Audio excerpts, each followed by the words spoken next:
Hello, my dear students. Myself, Sanjay Kumar Tiwari. I am going to teach you class 9th NCERT English poem number 1, The Road Not Taken, written by Robert Frost.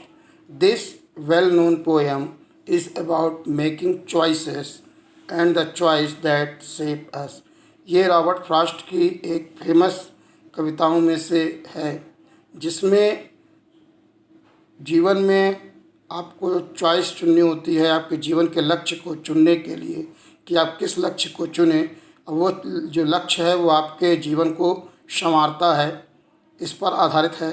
Robert Frost is an American poet. ये एक American poet हैं who right simply. इनकी कविता बहुत ही simple और easy language में लिखी गई हैं, बट इनसाइटफुली, लेकिन इनका जो विज़न है वो काफ़ी डीप है। अबाउट कॉमन ऑर्डिनरी एक्सपीरियंसेस, इनमें सामान्य और ऑर्डिनरी मतलब अनुभवों को उन्होंने अपने सामान्य अनुभवों के द्वारा इस कविता को लिखा है। अगेन मैं आपको रिपीट करूं कि ये पोयम इस उद्देश्य से लिखी गई है कि आपके जीवन में एक समय ऐसा आता है जब आपको लाइफ को आगे बेहतर बनाने के लिए रास्ते चुनने पड़ते हैं और आपके पास दो ही रास्ते होते हैं, और सामान्य रूप से यदि दो रास्ते हैं तो as a traveller you could walk only one path. आप केवल एक ही पाथ पर चल सकते हैं। And choosing the one path, second path automatically rejected, दूसरा पाथ ऑटोमेटिक आपसे हट जाता है। तो जब भी आप अपने जीवन के लक्ष्य का चुनाव करें उस समय आपको बहुत ही सतर्क होना चाहिए। First stanza, two roads diverged in yellow wood and sorry I could not travel both and before a traveller long I stood and look down one as far as I could to where it bent in the undergrowth. Firstly we will discuss about the difficult words. First word is diverged. It means separated and took a different direction. Means कहीं एक रास्ते में जा कर के आगे उस रास्ते का दो भागों में डिवाइड होना, तो डाइवर्ज मीन्स डिवाइडेड। सेकंड कठिन वर्ड, डिफिकल्ट वर्ड है एलोवुड।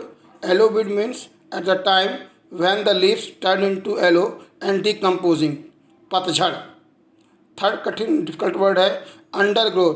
Under growth means dense growth of plant and bushes means of the forest. तो जंगल के अंदर जब आप जा रहे हों और घने पेड़ हैं जिससे आपको मतलब दूर तक दिखाई न दे रहा हो।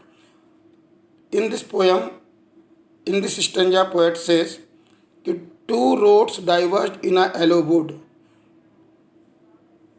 रास्ते से जब कभी जंगल से जा रहा है तो उस येलो वुड में एक जगह पहुंचने पर वह रास्ता दो भागों में डिवाइड है। And sorry I could not travel both. और जैसा मैंने पहले बताया कि एज ए ट्रेवलर आप एक बार में एक ही रास्ते को चुन सकते हैं, तो कभी कहता है कि मुझे खेद है कि मैं केवल एक बार में एक ही रास्ते में चल सकता हूँ। Long I stood and look down one as far as I could. तो एज ए ट्रेवलर मैं उस मोड़ पर खड़े होकर के दोनों रास्तों को दूर तक देखता रहा जहाँ तक मेरी नज़र जा सकती है। अब कहाँ तक देख सकते हो? जहाँ से वो रोड आगे मुड़ गई हो। जब रोड मुड़ जाती है तो आपको उसके आगे दिखाई नहीं देता। लिखा आगे समझिएगा। Once the poet was walking down a road. एक बार जो कवि है वो एक रास्ते से गुजर रहा था। And then there was a diversion, और उस रास्ते में आगे जा कर के टर्न आया, मोड़ आया। There were two different paths, जहाँ पर दो अलग अलग रास्ते थे। And he had to choose one out of them, और जिसमें से उसे एक को चुनना पड़ा।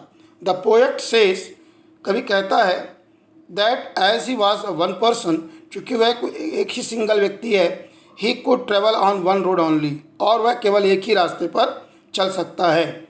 ही had to choose one out of this two roads yellow wood. इस येलो वुड के दो रास्ते में वो केवल एक ही रास्ते को चुन सकता था, एक ही रास्ते को चुना। Means of forest with leave which are wearing out। मैंने पहले बताया कि येलो वुड का मतलब है पीला जंगल, जंगल पीला नहीं होता। इट मीन्स वहाँ के most of the plants leaves are turn into yellow, मतलब it is the season of autumn and they have turned yellow in colour, और पत्तियाँ क्या हैं, पीली हो चुकी हैं। It represents a world which is full of people. यहाँ पर वर्ल्ड को, जंगल जो है वो वर्ल्ड को रिप्रेजेंट किया है, और उस जंगल में जो पीपल हैं वो उसके क्या हैं, ट्रैवलर हैं। Where people have been living for many years, और जहाँ पर लोग कई वर्षों से रह रहे हैं। ये आपका जो जीवन है जस्ट लाइक अ फॉरेस्ट है, और इस फॉरेस्ट में आप आगे बढ़ते चले जाते हैं। They represent people who are older than the poet. यहाँ पर लोगों को बताया गया है कि ये पोएट से सयाने हैं, बड़े हैं। The poet kept standing there and looked at the path very carefully. कवि जो है इस रास्ते पर आकर खड़ा है और बड़ी सावधानी पूर्वक उस पाथ को देख रहा है। As far as he could see, और जहाँ तक वो उसे देख सकता है। Before taking the path he wanted to know how it was. किसी भी रास्ते को चुनने से पहले वो उसके बारे में जानना चाहता है कि आखिर वो पाथ कैसा है। इट मीन्स हमें यह मैसेज दे रहा है कि हम कोई भी रास्ता चुने उससे पहले हमें उसके बारे में भली भांति सोच समझ लेना चाहिए। Was it suitable for him और नो, कि क्या यह उसके लिए उचित है या नहीं। He was able to see the path till from where the cord after which it was covered with trees and was hidden, क्योंकि वह उस रास्ते को तभी तक देख सकता है जहाँ तक कि पेड़ का घना जो क्षेत्र है वो उस रास्ते के या उस विजन को बंद नहीं कर देता। मैंने पहले भी कहा कि यदि आप खड़े हैं तो किसी भी स्थान को उतने दूर तक देख सकते हैं जहाँ तक वो कहीं पर टर्न, रोड या मोड़ ना आता हो। It happens in our life also, ऐसा ही हमारे जीवन में भी घटित होता है। व्हेन वी हैव चॉइसेस, जब हमें विकल्प चुनने होते हैं। वी हैव अल्टरनेटिव्स, हमारे पास दो ऑप्शन होते हैं। But we have to choose only one out of them, लेकिन हमें उनमें से केवल एक ही रास्ते को चुनना होता है। We take time to think about the pros and cons, तो हमें उस रास्ते को चुनने से पहले उसके हर पहलू को समझ लेना चाहिए। मतलब मार्ग चुनते समय या अपने चॉइसेस को चुनते समय जल्दबाजी नहीं करना चाहिए, आराम से समय लेकर के सोचना चाहिए। Whether it is suitable for us or not, कि ये हमारे लिए उचित है या नहीं। एंड ओनली देन, और केवल तभी we take decision on the path we should choose, तभी हम ये डिसीजन कर सकते हैं कि हमें अब कौन सा रास्ता चुनना है। Now second stanza, then took the other. अब कहता है कि जब हम दूसरा रास्ता चुन लेते हैं, जस्ट एज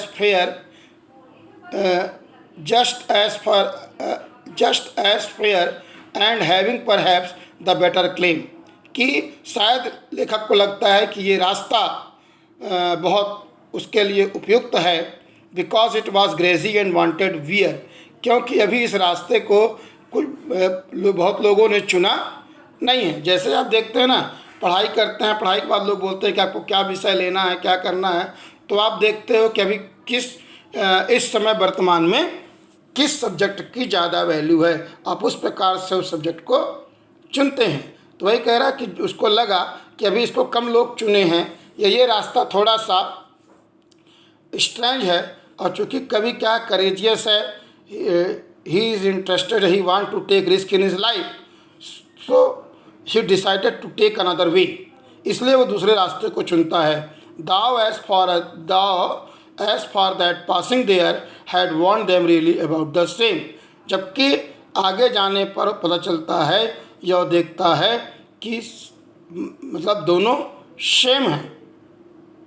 यहाँ पर जो डिफिकल्ट वर्ड आया fair, fair means as good as for other, मतलब अदर वन, कि वह उतना ही अच्छा है हमारा रास्ता जितना कि पहला वाला या दूसरा रास्ता था। क्लेम मीन्स बेटर ऑप्शन, मतलब वो चुनता है कि जो रास्ता है उसके लिए बेटर है। ग्रेजी मीन्स अनयूज्ड, मैंने पहले बताया है कि जिस रास्ते को बहुत कम लोगों ने चूज़ किया है। Wanted wear had not been used means जिसे अभी किसी ने नहीं चुना है। मैंने बताया था अभी कि आप लोग जैसे आपको सब्जेक्ट चुनना होता है तो आप देखते हो कि वर्तमान में किसका स्कोप है। जैसे अभी आप इस समय देख रहे हैं कि केवल जो आईटी सेक्टर है it is the best option, तो उसी प्रकार से वहाँ भी जब आप एक चीज़ को चुन लेंगे दूसरा कैंसिल हो जाएगा। कि सब लोग मैथ पढ़ते हैं, बायो पढ़ते हैं, तो कॉमन हो गया, तो चूज़ यू समथिंग डिफरेंट। तो यहाँ पर कभी कहता है कि मैं उस रास्ते को चुना जिसे कम लोग चुने थे। इसका एक्सप्रेशन देखिए, जो मैंने आपको हिंदी में बताया उसको बता रहा हूँ। The kept poet on looking at one path for a long time to check if it is right path for him or not. पहले वो एक रास्ते को देखता है लंबे समय तक, उसकी जांच पड़ताल करता है कि ये रास्ता उसके लिए उचित है या नहीं। देन ही डिसाइडेड, तब वो निर्णय लेता है and started walking on another path. तब वह दूसरे रास्ते की ओर, जिसको कम लोग चुने हैं, उस रास्ते पर चल पड़ता है। Because he felt that the both path were equally good, क्योंकि वो मानता है कि दोनों ही रास्ते बराबर हैं, दोनों सेम हैं, दोनों रास्ते अच्छे हैं। ही से जस्ट एज फेयर, वो कहता है कि वो उतना ही अच्छा है, सो ही जितना कि पहला रास्ता।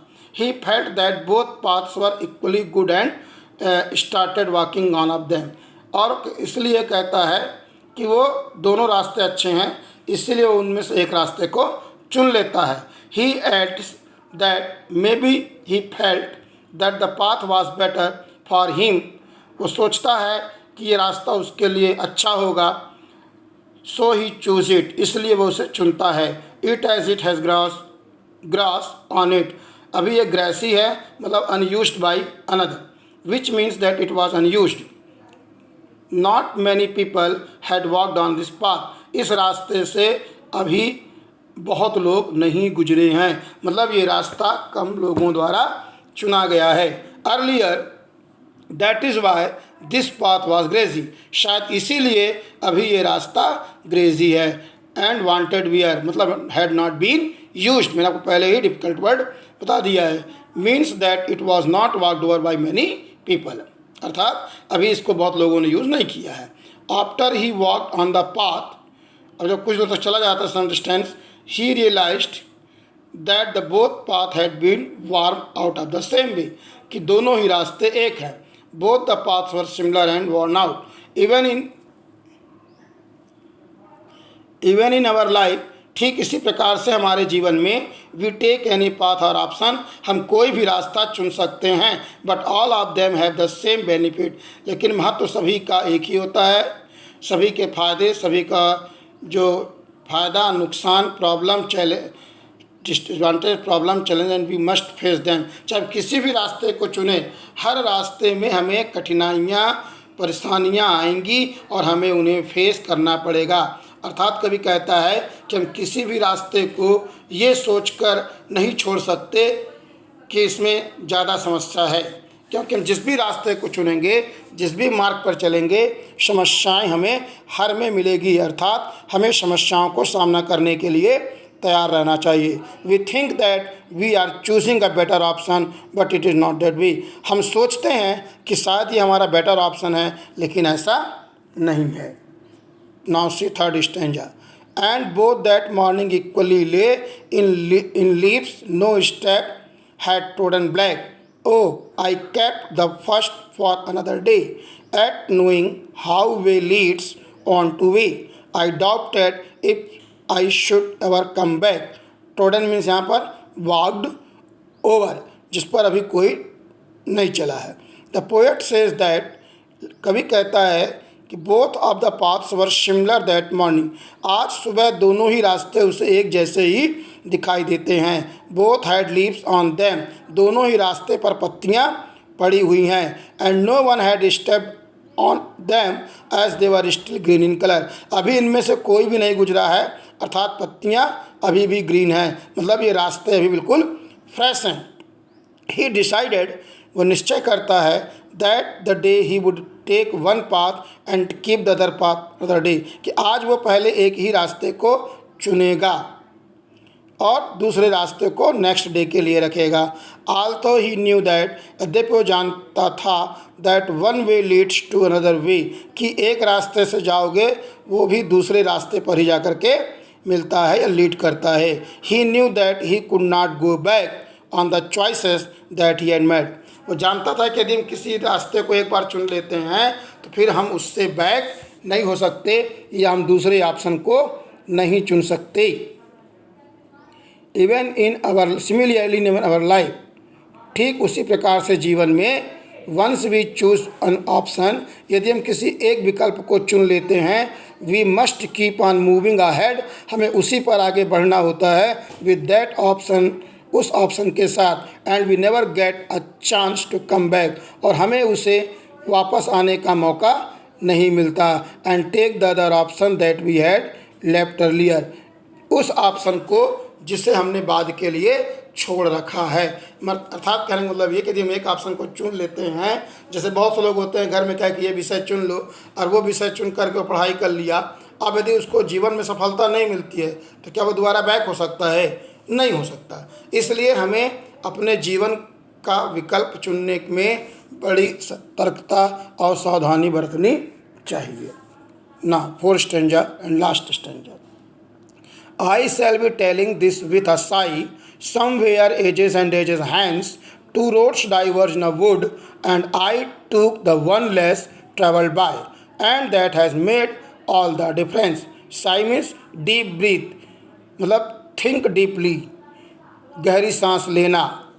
Hence here in future, he says that in the future, वो कहता है कि भविष्य में he will take a deep breath, हो सकता है कि उसे जो रास्ता वो चुना है उस पर उसको पछतावा हो या वो सोचे, and say that once upon a time he had reached such a point in life, कहता है कि भविष्य में हो सकता है कि मैं एक ऐसे पड़ाव पर पहुंच जाऊं, there were 2 option for him, कि जहां फिर उसे 2 ऑप्शन जीवन में मिले, and he travelled on that road which had been travelled upon by less number of people, कि कभी कहता है कि यदि मुझे भी कभी जीवन में ऑप्शन चुनने का मौका मिलेगा तो मैं वही ऑप्शन चुनूंगा जिसको कम लोगों ने यूज़ किया है, जिसको कम लोगों ने चुना है। That decision of his decided his future, इस तरह का निर्णय वो आगे भविष्य में लेगा। When you grow up, similarly कहता ठीक उसे ऐसे इन फ्यूचर, भविष्य में, व्हेन यू ग्रो अप, जब आप बड़े होगे, देन यू विल से, तब आप भी कहोगे, that once upon a time when you were young, कि जब तुम छोटे थे, यू हैड 2 ऑप्शन, कि तुम्हारे पास भी 2 ऑप्शन थे। The choice that you made, जो तुम्हें अच्छा लगा तुमने उसे चुन लिया। Made you what you become of it, जो तुम आज हो, आज उसी ऑप्शन के बदौलत हो। This is a very strong message for all the students. Poet इस पोएम के माध्यम से आप सभी को एक बहुत ही सशक्त मैसेज देना चाहता है, that you should be wise and be careful, कि आप मतलब चतुराई का परिचय दें और सावधान रहें, वाइल मेकिंग चॉइसेस, जब आप अपने जीवन के लक्ष्य को चुन रहे हों, out of the options that you have in your life, कि आपको आगे चल कर के कौन सा ऑप्शन जीवन में चुनना है। Because your future depend on the choices, क्योंकि आपका भविष्य आपके चॉइस पर आधारित होता है, दैट यू मेक टुडे, जिसे आज आप चुनते हो। ओवरऑल पोएम का मतलब यह है कि जब भी आप अपने जीवन के विकल्प को चुनने जाएं, उस समय आपको जल्दबाजी नहीं करनी चाहिए, उसके फ़ायदे उसके नुकसान सबको भली भांति समझ लेना चाहिए। Thank you.